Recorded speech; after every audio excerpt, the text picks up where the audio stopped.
It was my first week at Sakura High School, and the halls buzzed with the chatter of new students and old friends.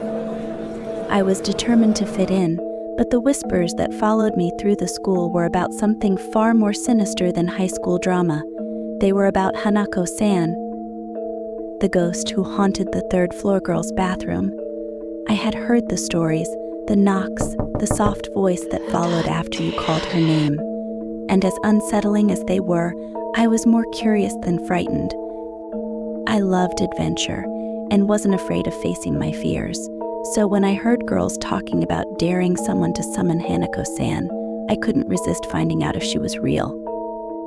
"Are you brave enough to do it?" one of them asked with a mischievous grin. My heart raced, but I didn't back down. "Of course," I said, trying to sound braver than I felt.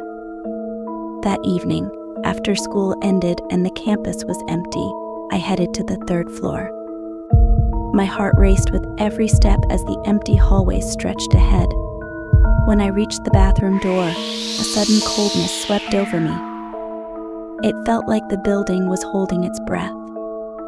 I pushed the door open. The bathroom was dim, the flickering lights casting long shadows on the cracked tiles. The musty smell of old paper and dust filled the air.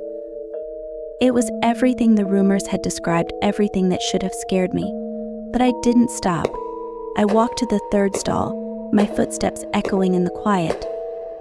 I stood before it for a long moment, my hands trembling. This was it.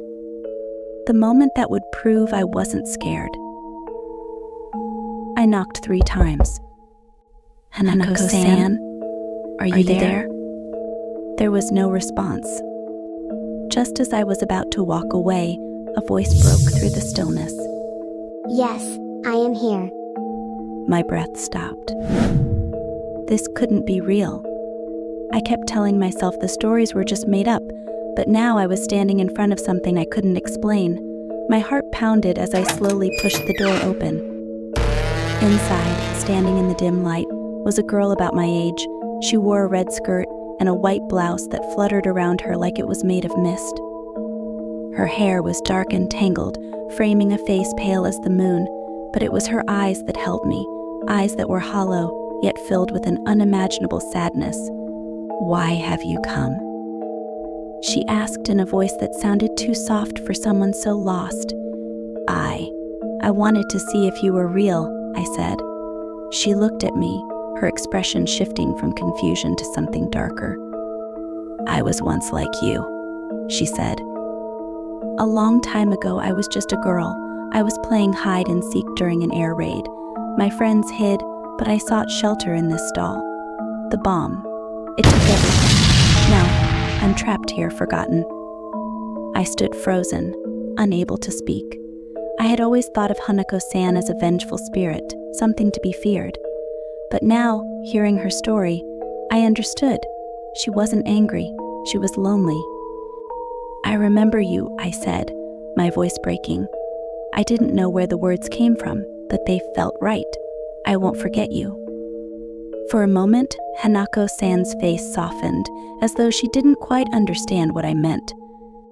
But then, without warning, the atmosphere shifted.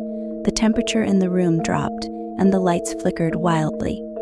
The air around us seemed to hum with malice. A deep, guttural laugh echoed from Hanako's mouth, so different from the soft, sad voice I had just heard. "You shouldn't have come here," she said in a low, tense voice.